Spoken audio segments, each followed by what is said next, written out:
When then I would get moderated into obscurity, I initially thought that the United States of America is picking a bone with Africans on the platform.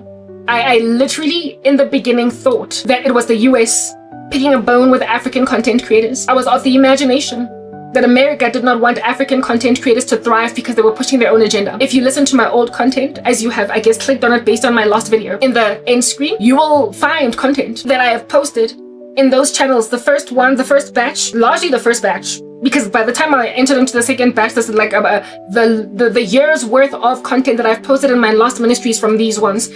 I was already with the right mindset because God, you know, He gives me understanding. He gives me dreams, visions, and all that jazz. So I said in those videos that the United States of America, even in my blog, like you can literally go to my blog. There is I was actually in my blog today to see what's going on over there, because every so often I get curious as to what's happening in all the spaces where I have been banned. And I went to my blog today and I saw a video there that not a video, sorry, but an article that I wrote, that the title of that article was "The Left in America, the Crazy Left in America is Hurting Africans." I said that the crazy left in America is hurting not only Africans, but non-Americans on American platforms, because they're trying to push and proliferate only American content creators, and they don't care about the rest of us in these peripheral streets from America.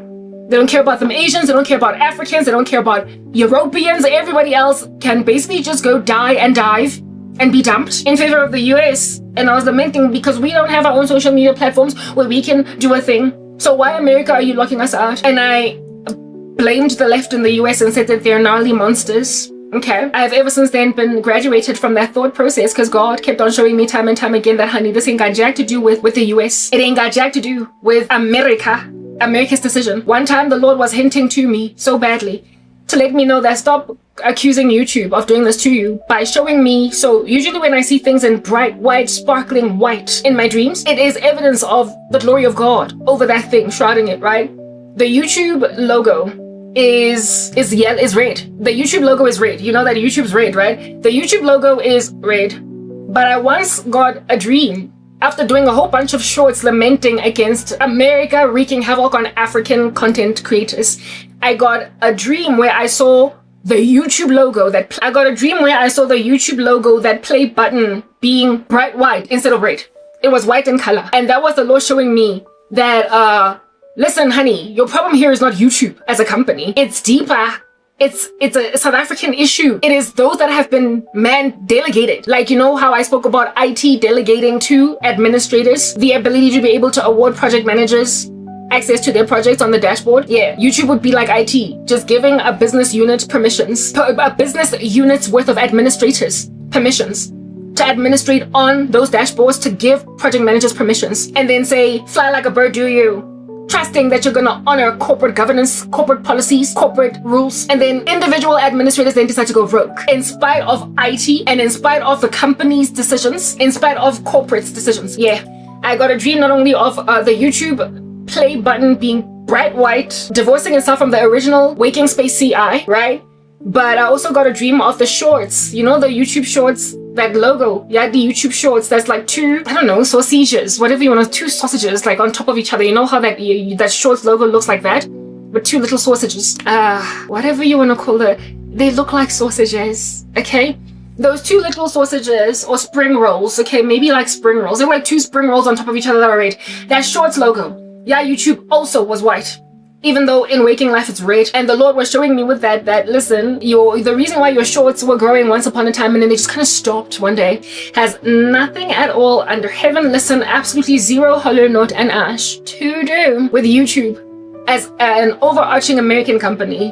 The problem here is the corruption in your crazy country. The issue is in your crazy land. But it would take a minute for me to put two and two together. Do you understand? It would take a minute for me to figure out that, okay, something here is going terribly awry in this crazy country. So I just kept on ranting about how, America, you don't want Africans to grow. And I was starting to develop a little bit of a despondency against the US, even though I started out liking them quite a lot. And the Lord corrected me. He corrected the living daylights out of me. So the moderator guy that I told you guys about from Facebook, that was on that show Shrouded by Darkness. Now, every single time I think about the gnarly harlot at YouTube who is sleeping with this entire South African deep state of politicians and corporate executives.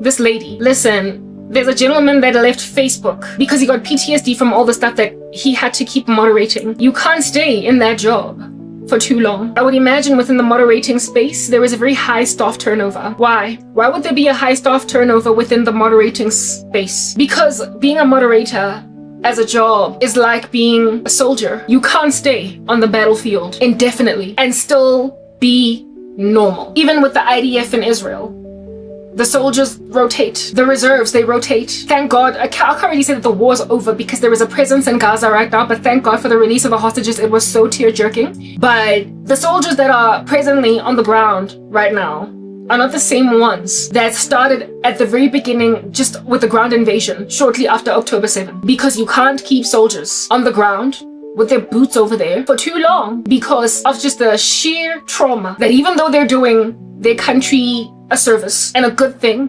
and it's honorable, and it is worthy of accolade and being given a medal. Just the sightings of what it is that you see on the battlefield and what you also have to do to fight, to make sure or to guarantee your nation's victory is too much on the human psyche, the human psychology for any individual person to take in their stride for an extended period of time. So I would imagine that the moderating teams at social media platforms are largely fueled with kind of desperate matriculants, fresh out of university students that, however, just like soldiers on the battlefield, they're very young, cannot stay there for longer than a certain amount of time, if at all they're going to be any kind of healthy. So therefore, if you insist on constantly going back to the battlefield because you are brave, or you that, like, you know, bright-eyed and bushy-tailed volunteer, you just love to be in the front lines of battle. I'm sorry, on that day you have got a, what do you call this thing? You've got a fetish, you've got an obsession. There is something going on inside you that is unnatural. Do you understand what I'm saying? There is something happening inside your body that is very, very unnatural, that is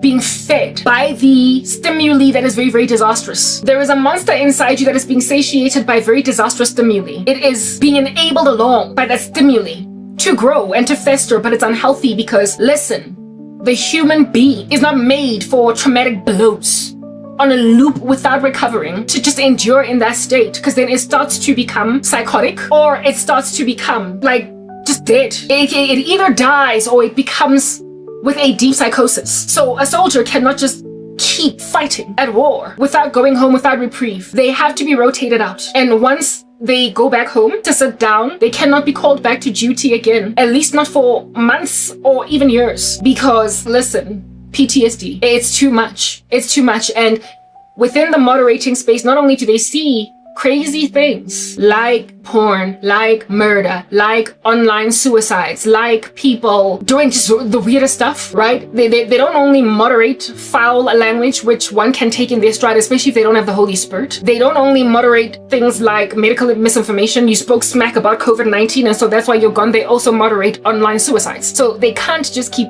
looking at stuff like that, right?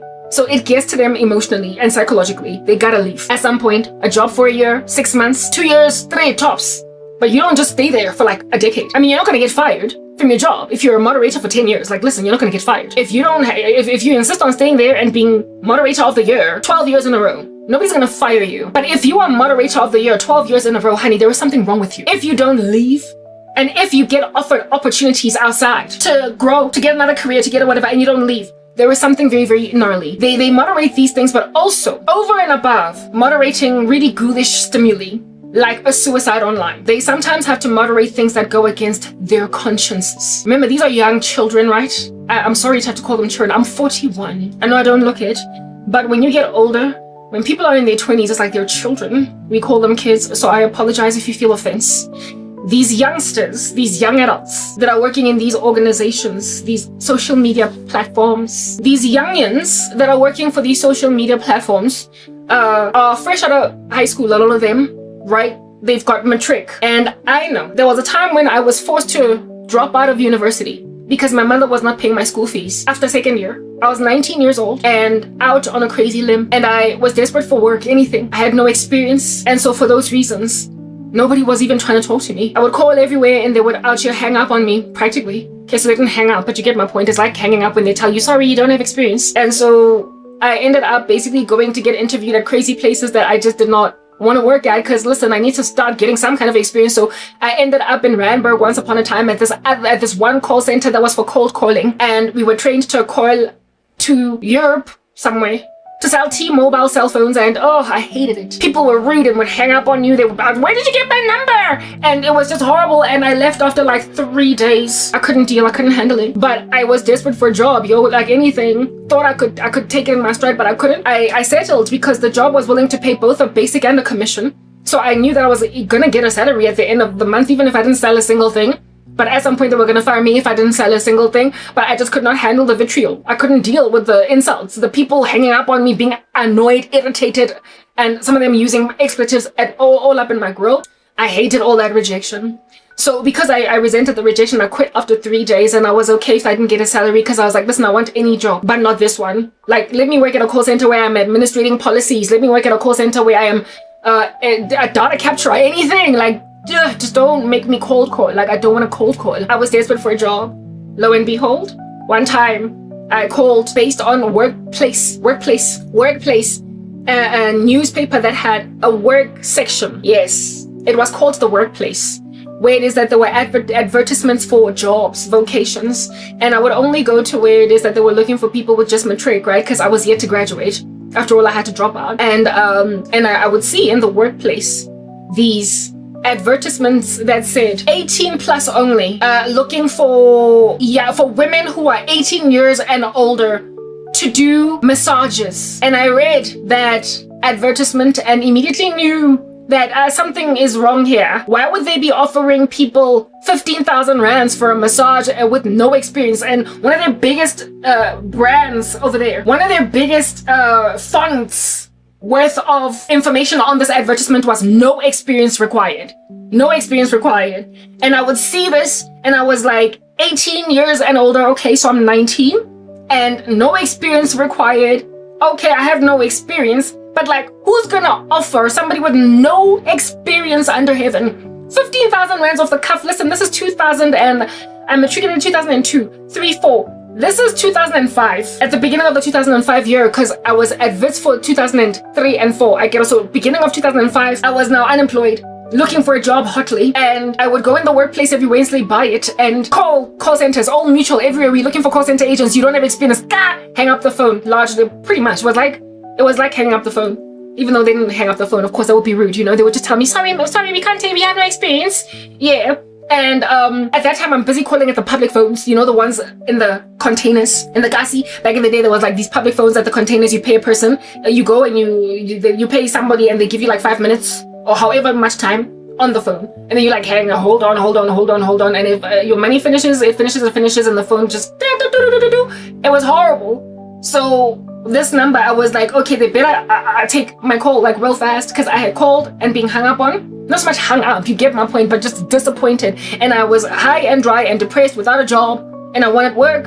And in The Workplace, there was always this advertisement there. 18 years and older, no experience required, and 15,000 rands as a start. My goodness, the call centers that I was trying to work for that required 6 months experience minimum, and Microsoft Word, Microsoft Excel, etc. Those ones, 6,000, 7,000, if at all you're really blessed, 5,000, 4,500 rands as an entry-level salary. And here it is that this year joint was promising 15K off the bat. I'm smart. I'm 19, I'm young, yes, we get it. But like, listen, intelligence comes from the time you're pretty much 0 years old. So I was smart enough to figure that something's awry here, something's off, something's really off, it's gotta be. Something is horribly off, it has got to be. Why would you be paying so much money for 15K? What in the world is wrong with you? I need to find out what's going on in these uneasy streets. And no, I didn't want to find out. I first called the call centers and everywhere else, tried to apply for learnerships, and they out here tantamount hung up on me because I had nothing to offer them, apparently, allegedly. And depression was catching up with me, crawling up my skirt like a bad man. Very well, one day, one fateful, crazy, ridiculous, more fatefulness day. One fateful, crazy, ridiculous, more fateful, crazy day. I make a decision to call one of these numbers because they were littered. Listen, there was a lot of them. They were like 18 and plus, 10,000 rand start, 15,000 rand start. I call, I'm like, hi, you say here that you're willing to offer, like I said, the advert said, looking for girls 18 and up to massage for, to become masseuses, essentially. I mean, I bet you know where I'm going with this. To become masseuse, 15 grand and more, and like I said, no experience. So I called, and I'm like, listen, insofar as you will teach me how to massage, I'm good. I can be a masseuse, because at that stage, I'm like, what? I'm 19. I had been to Mangwanani Spa with my family when I was a teenager. My mother took me with one time when she went to go and get massages at Mangwanani Spa. And I was like, listen, I didn't intend to be a masseuse. Like, it was not my career choice. I was looking more towards the commercial studies, you know, to go and study like a BCom accounting, not accounting, but a BCom economics or something at university. I was looking more to be in corporate, but I guess girl gotta start somewhere. While I'm looking for a job, I guess I can go and, you know, squeeze some people's shoulders and actually also do a head massage and put oils in their hair. Cause I had a beautiful head massage once from Mangwanani, and I was like, this, I could do it. I mean, it's decent money. So I don't mind, even though really I don't know how I'm gonna gain any experience. I'm not gonna learn much just from squeezing people's shoulders, but I can do it. Yo, what in the world? I call this number and the lady answers, hi, what's up? Yeah, okay, are you 18 and up? I'm like, yeah, sure, I am. Of course, I'm 19. Yeah, okay, rock up. They'll come here with your CV. Like, why did you need a CV for that? I mean, you all know where I'm going with this. I bet you know. But like, bring your CV and also bring your ID so we can verify that you're 18 years old. And come, they give me the address. It was somewhere in Bryanston, in Sandton. It was somewhere in Bryanston and Sandton. I'm like, all right, I'll be there like a bear, make an appointment for like a day and a half later. And I go, and it's this house. It was a regular house. Like, Bryanston is the north of Johannesburg, and it's an affluent neighborhood. It's an affluent neighborhood. It's an expensive neighborhood. It's upmarket. And there it was not sectional titles, but houses, and they were big, like mansions, right? Just like next to each other mansions. And if you have gone to Mangwanani Spa, like en route, like Hartbeespoort, you will also know that like when you go there, it's also giving chalets and sort of kind of bushy felt forest jungle. It from the outside also looks like an estate mansion. It's what I'm getting at, or like an estate where there's a couple of mansions. So this establishment in Bryanston, it was just so full of trees. Beautiful, like a beautiful neighborhood, okay, full of trees, and a big house that was gated heavily. You could not just enter in there like by just knocking or being like, go, go, go, just like grabbing the, what do you call this, lock? You know how in the Gussie when you be knocking at the door and nobody can hear you, just like bash the what do you call this thing, the lock against the gate and be like, ga ga ga ga ga go go ga ga. You couldn't just do any of that, right? It was you didn't have no such locks on the gates. It had a buzzer. It had a buzzer, like the way that mansions have buzzers. Anybody got a buzzer in the Gussie? Like, no, that doesn't happen. Okay, even if you've got like a house with a gate on it, you gotta knock like heavy, like hard knock with like ga ga ga ga ga ga. Yeah, no, it's like squiggle, just like in the movies. Okay. I'd never lived in a space like that. I'd been in a mansion before, because there was a guy that I once dated that took me to one of his friends' houses that was like a mansion-y like that. Two guys, but like really, in and of myself, personally, I've never stayed anywhere that was affluent like that. So I didn't really think much of this establishment that was like, it looked like a very wealthy man's house, very wealthy woman's house, a wealthy family's house. It looked like a rich kid's home. And I was like, oh, it's Bryanston, look at that. I remember when I told my cousin this story, she was my best friend at the time. She cracked up like an egg. She cracked up like an egg and even cooked on my head, being that egg, okay? The way that it was just so funny to her. But like, listen, this was not funny. It was traumatizing. I go to Bryanston, this big, beautiful mansion, at the door of which I'm like, clicking at the gate. And as I click, as I go clicking over there, I look around and I notice that the vehicles that are driving by, they slow down and they just like look at me and then they drive off. Like, this one woman literally wound down as I'm sitting outside clicking. The one woman wound down her window, an older white lady wound down her window and just watched me. She was in the passenger seat of this car, and she just watched me as I'm standing there, digging, ringing the doorbell, and she wound down her window and looked at me. She didn't wag her head or whatever, but she was just looking at me with curiosity, almost as if though to basically gaze into the eyes of a young woman to see what a prostitute looks like. Okay, all right.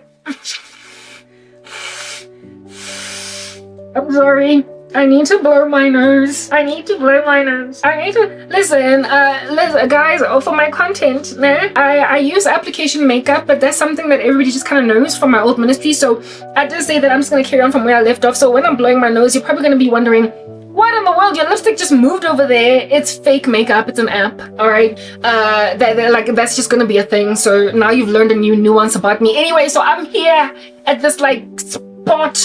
And this one, the white lady was the most crazy. The way that she looked at me, right? Like she wound down the window and just stared.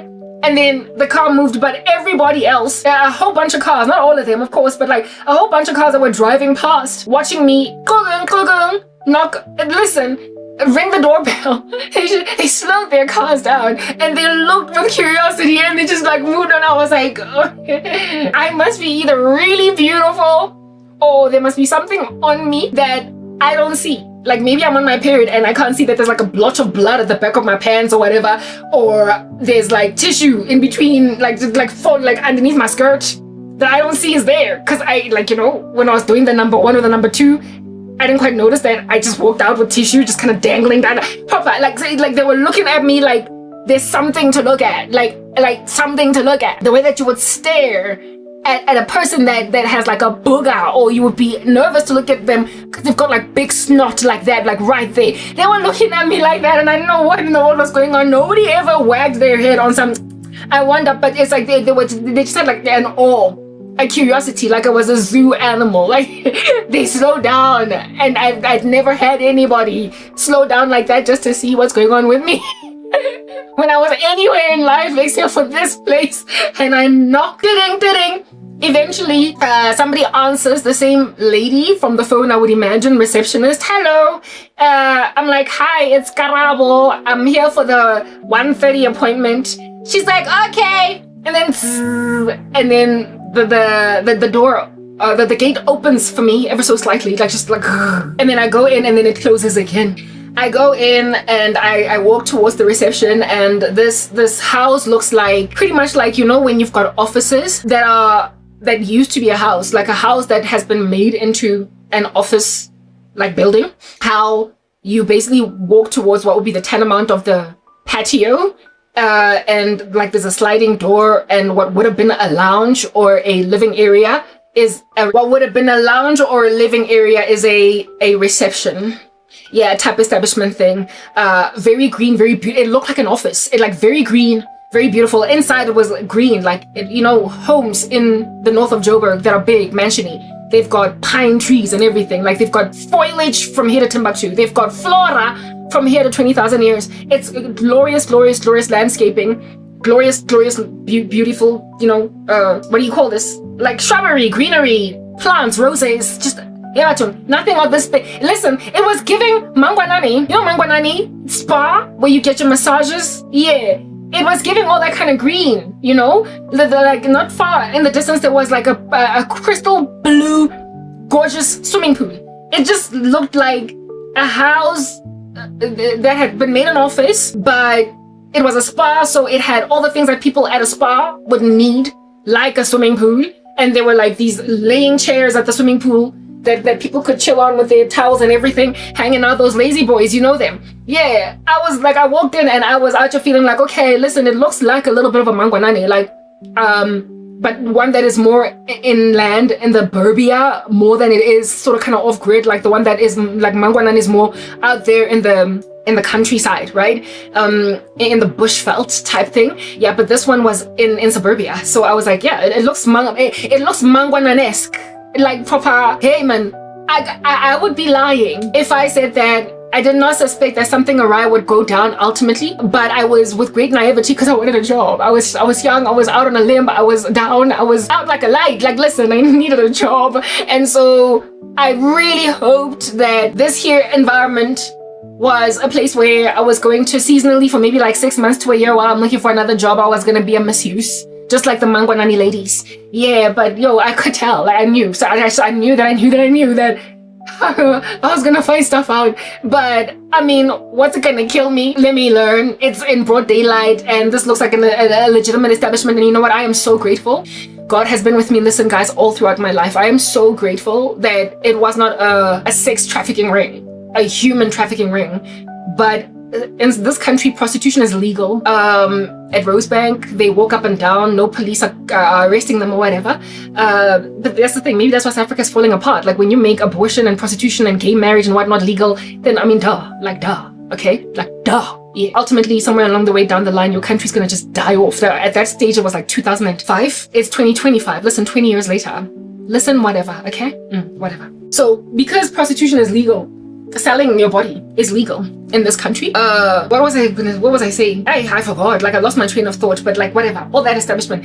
I walked in this, yeah, because prostitution is legal, they could afford to have a legal establishment that was above reproach by the standards of man. So basically law abiding, that would not actually be kidnapping some girls, like just lure you into a corner and just pounce on you like a beast.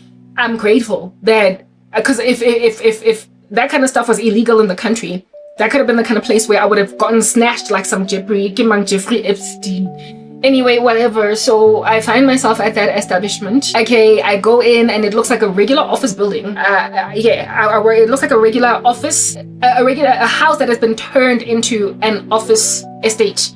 Okay, yeah. And the reception was just like the way that you would, like, it looks like it could have been a house, a lounge for a house, but it is rather a reception for a company, right? I have been interviewed at places like this before for legitimate jobs that make sense. Yeah, like a house that my mom used to work at a place like this, where it is that she was an HR lady over this one small company that was, whose offices was a house turned into an office. So it looked like something like that, okay? And I'd been to our offices as a teenager. So I just figured that it's one of those places where my mom used to work, similar to it back in the day. Anyway, so I walk in and the receptionist lady, very, very fresh, very kind, okay? And she looked like any other receptionist. Like she looked so professional. She looked like any other receptionist. Like, you see this outfit that I'm rocking now. Okay, so I'm fabulous. I got glory. I'm fashion forward. So it was not as ornate as my outfit right now, but just like a regular, suit tie, like a pencil skirt down to her knees, a small little kitten heel, what would look like the receptionist of a regular corporate, okay? She looked like that, and she was eloquent like that, well-spoken like that, hair in a, neat, nothing, not like, yeah, she just looked regular. So I was like, this is legit, like, yeah. Because while I say I had suspicions that this here is a brothel. I thoroughly had suspicions that it's a brothel. I did, but I was in denial and I wanted a job and I wanted it desperately not to be a brothel. I just wanted a job. And so when I saw, so because I had suspicions that this was a brothel, when then I saw the receptionist lady, and she looked like the way that receptionists look, I was like, something inside me was like, okay, Karabo, you had suspicions. You traveled all the way, got a taxi, like proper taxis. I went to Bree and then to Bryanston. Or was it North and then Bryanston? I think it was North. Yeah, I traveled with taxis and I got to this place. I found this address. And I spent all that money, because when you have no money, that is all that money, all that taxi fare. I spent it to get to what I hoped desperately was not a brothel. Crossed my fingers. And when I saw the receptionist, I was like, of course it's not a brothel, because first of all, in the reception area, there are no pornographic like posters on the walls. I looked around because I was already suspicious. I looked around and, like I said, foliage. It was a beautiful landscape. It was beautiful flora, beautiful plants, beautiful crystal blue swimming pool, at the time of which nobody was there swimming. It was looked like an officey space. It reminded me of my mom's offices where she used to work once before. And on the walls, because I suspected already from just looking at the adverts in the newspaper that this is sex work. Like, this is what this is. I wanted to believe not that was a thing. And I went, and I expected that I will know that I'm walking into a brothel and immediately leave. I will know that I'm walking into a brothel and immediately leave if I walk in and I see what looks like a brothel. I've only ever, at that stage, I'm like, what, 19 years old? I got born again only at the age of 26. So I understand, as a young woman, I have seen on TV in particular what the insides of brothels tend to look like, you know? To me, it was giving Moulin Rouge, right? I was expecting to see an establishment that was like all red and like, what do you call this? Like silk, just kind of dangling poles, like stripper poles everywhere. I expected it to look like the inside of a strip club. I've never been to a strip club personally, but I've seen it on TV. But I've been to a club that had a strip club on the inside. I believe it was Taboo in Sandton, right? It had a stripper pole on the inside, but I've never been to an actual strip club. Yeah, but I've seen strip clubs on movies. I expected to see Moulin Rouge, like da da da da da da da. Just like, yeah, I expected to see a red couches that had like pin cushions that were red couches. I expected to see girls walking around. I need to pee. How glorious is this dress though? Like, it's so beautiful. I come from the bathroom, moisturizing the hands, and I looked at this dress in the mirror and I was like, oh, it's so cute. It's so beautiful. It was a hand-me-down because it could not fit my mom properly, so she was like, take it, Tio, take it. Oh, it's also another Temu purchase. Like, I'm telling you right now, I don't know why y'all are just still shopping in South African stores. I thoroughly have no idea. I don't know. I don't have a clue. You guys hate shopping like a bam. Temu. It comes to my knees. It's so cute. Anyway, whatever. I'm busy telling a story over here. I was half expecting the ladies in that brothel. I guess it was a brothel. So I suspected, but I was in denial. And I was expecting to not only, I guess, walk into Moulin Rouge, hear that kind of music, or rap, lots and lots of rap. Yeah, some music of that nature. I also expected it to like be red all over the show. Dim lights, pin cushion couches, the red, and stripper poles everywhere, and girls walking up and down in G-strings and like, you know, suspenders and like fishnet stockings and like chunky, like, you know, those chunky stripper heels that have got like a heel that are like the hoof of an animal. Their heels look like hoofs. I was expecting girls walking around like that in the reception. I was expecting to see girls walking around like that, and I told myself that once I get inside and I see Moulin Rouge, I was gonna get out immediately because it would be clear what I was dealing with. Okay, it would be obvious what I was dealing with, and I didn't want Moulin Rouge, Christina Aguilera all up in Maya and everybody get out like proper. No, okay. I was gonna leave, but I walked in and it looked so professional. It looked so, what do you call this, office-y? It looked regular. Looked like my mom's offices where she used to work once upon a time. And I was like, okay, I think I've got a job. Oh my goodness, like, it was so easy. But that's just the thing, right? That's just the thing. What is that saying in the world? If something is too good to be true, then it probably is. When you're in the world, that's true. But when you're in Christ, that's not true. Because the promises of God are exceeding and abundantly above anything at all that you could ever think to ask for. And neither eye has seen, nor mind conceived, nor ear heard the things which God has prepared for those who wait on him. So if something is too good to be true, and you're in the world, it probably is. But when something is too good to be true and you're in Christ, it's your promise. And so when people tell you quit, give up, because listen, nothing is coming for you, no one is coming for you, nothing is ever gonna give, but you're a Christian, tell them, listen, neither eye has heard, neither eye has seen, nor ear heard, nor mind conceived the things which God has prepared for those who wait for him. So who trust in him, I'll wait. I'll take my chances and wait for that which is an exceeding abundant provision that you think is not coming. And this is what I'm trying to counsel women concerning.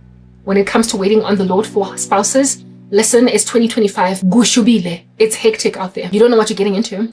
But I was in the world at that stage. So because I was in the world, something was too good to be true. 15,000 rands, first salary, no experience, matric. Nobody was going to give you that unless you're working as a sex worker. Like, unless you're a prostitute. Unless you're an OnlyFans model. 10 amount of back in the day. Unless you're doing OnlyFans, honey, you're not going to get 15K fresh out of matric with nothing to your name. Unless you're doing strange stuff, or unless you're an au pair working overseas and you convert your dollars into rands, then maybe. But if you're working in these local streets, you're not going to get an honest job for that much money fresh out of matric with no experience. And I mean, it took me 2 job promotions to get to 15,000 rands. Once I was working honest jobs in corporate South Africa, but I was promised 15K off the bat over there. Anyway, whatever. So I walk in and I expect to see Moulin Rouge. I did not see Kiti Kiti Yaya Papa. I just saw a very poised young lady that looked like a regular receptionist at any company that I'd ever seen. And she was kind, she was fresh. She welcomed me in, offered me juice, and I was like, thank you. I'll have coffee instead. And I sat there waiting to be essentially interviewed. All right. I just sat there, and then the receptionist lady then introduces me, but like one of the girls that worked there as a massage therapist comes out of, one of the girls that works there as a massage therapist comes out of her bedroom, right? Her bedroom. It was her bedroom. She lived there. She was rocking jeans, like regular jeans, and like a t-shirt, like jeans and a t-shirt, like no suspenders or fishnet stockings, nothing. She looked like a regular chick, like the young lady. I was 19 at the time. She looked like she could be my age, maybe 2021. Shorter than me. I'm tall and I'm slender. I look like a model. Oh, and this is another thing. The receptionist lady she looked like a model. She looked like me. She was tall and thin. She looked like she was just grabbed off the ramp. Do you understand what I'm saying? And when I saw her, I wasn't surprised. I expected that could be a shoddy establishment, but you know, I was in denial. So when I saw that girl, I was like, whoa, beautiful receptionist. Like, she's stunning. You know, she looked like a model. So I don't know if that chick, the receptionist, was either, I don't know if she worked in those capacities over there because of her beauty, or if she had divorced herself from the craft and then chosen rather to be a receptionist or what. But like, she looked like a model. She looked like she could have just like been booked by Storm or Ice Models or whatever. Like, she was really beautiful. A black girl, and very poised. And like I said, she rocked office attire. Nothing of her was oozing Moulin Rouge. Anyway, whatever. So the one girl gets out of her bedroom. She lives there.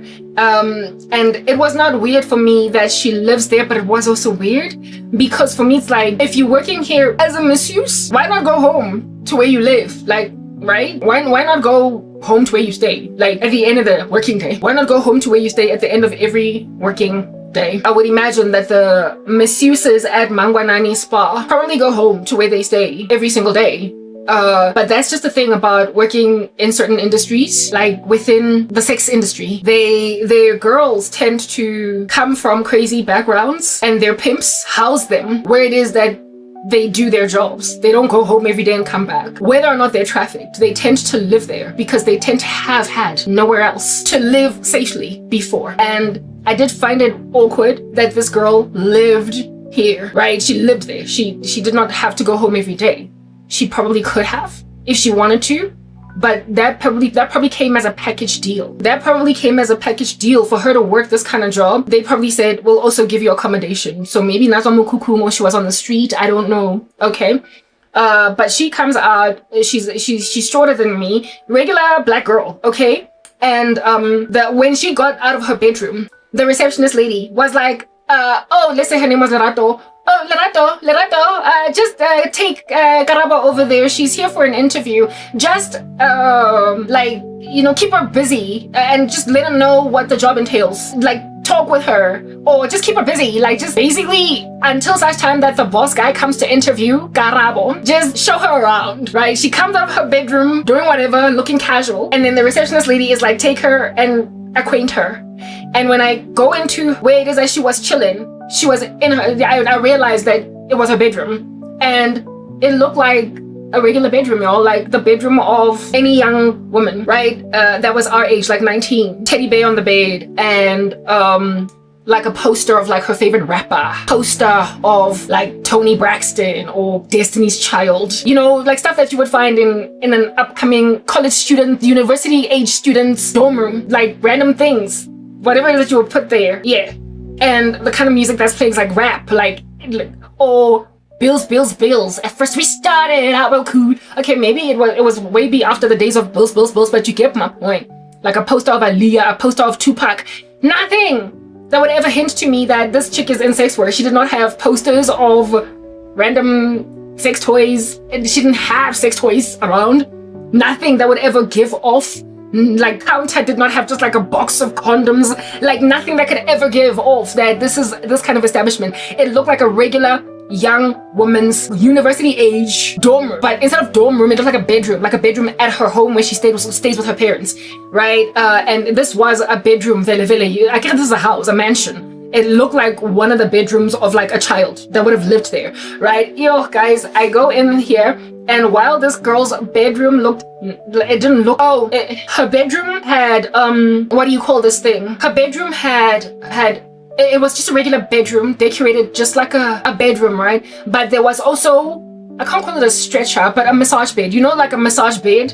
What they look like, those cushy, yeah, what you would chill on, the one with the hole in the face, yeah. Her bedroom had that in like, it was like quarantined, right? So on this side was her bed against the wall, and it was a single bed with like a teddy bear on it and all these posters of like artists, music stars on there.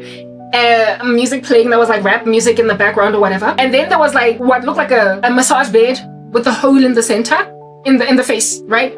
A massage bed that was there, not behind a curtain, but a curtain could be drawn. Like, yeah, a curtain could be drawn. Mara, it was open. She had not closed the curtain. It was open. Like, you know, those could like, yeah, like going into a fitting room and then like, that thing that goes, yeah, a curtain. Yeah, and that curtain I think that was red. Me and the color red, I think the curtain was red, but there was a curtain separating essentially her bedroom, the regular bedroom, and the place where she massaged. And when you looked in the massage area, right, there was that massage bed with the hole in the face, but there were also like oils there that looked like regular massage oils, like pretty much what it is that you would find.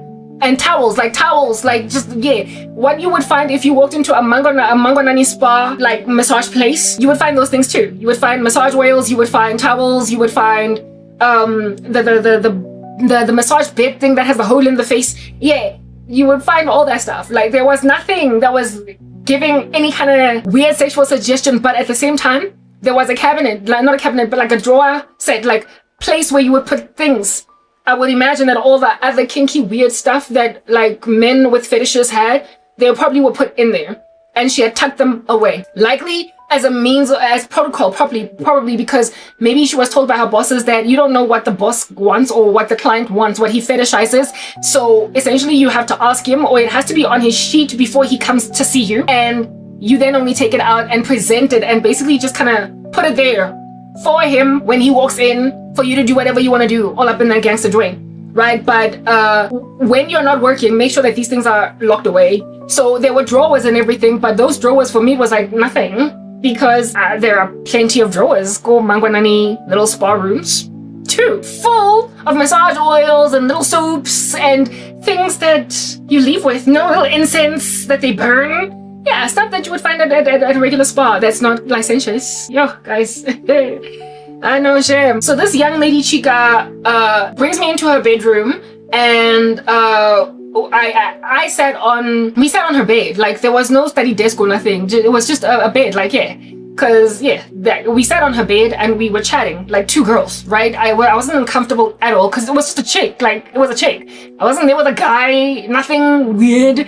And yeah, I was just chatting with a chick, you know? And she's like, hi, how are you? Very fresh, also kind. No, I'm right. Yeah, my name is Lorato. What's yours? I'm Carabo. I'm like, okay, so tell me more about your job. this is now me asking her. I'm like, tell me more about your job that I'm here to be interviewed for. And she's like, yeah, we do massages. Every so often we have politicians. This chick, she was like, every so often we've got politicians, very prominent politicians in this country. They come here to get massages. I was like, interesting. No wonder you're getting paid 15,000 rands a pop and upwards. I mean, if the country's prime minister of what comes here, why would you be getting 6,000 rands like you're in the call center? But it did also raise red flags, hairs at the back of my neck. I was like, why would a politician choose to come here instead of Komangwanani? Because, I mean, you know, it's more elaborate Mangwanani, if you know what I'm saying. Yeah, anyway, whatever. And at some point I was like, I would just get to the point. You have suspicions, just ask this chick. I was like, so after she told me that politicians come there, celebrities go there, she gave me, like, she didn't tell me who exactly, because that was confidential. Because these people's, they have to sign a non-disclosure agreement, and they cannot just say, I slept with this guy, I slept with that, and this particular married prime minister came here. But she did let me know that there's a whole bunch of married men that go there. She said that there's a whole bunch of politicians that go there. She said that there's a whole bunch of celebrities that that go there to get these massages, and just basically very high profile people, and also lots and lots of married people, right? And the fact that she said to me that there's a lot of married men that come here, for me it was like, why would you feel it necessary to highlight that married men come here? Because I mean, a married man gets to get a massage. He gets to get a massage, right? But unless of course he's Ravi Zacharias. Anyway, so herein lies the situation. Ultimately, at some point, I'm like, okay, Garabo, just ask.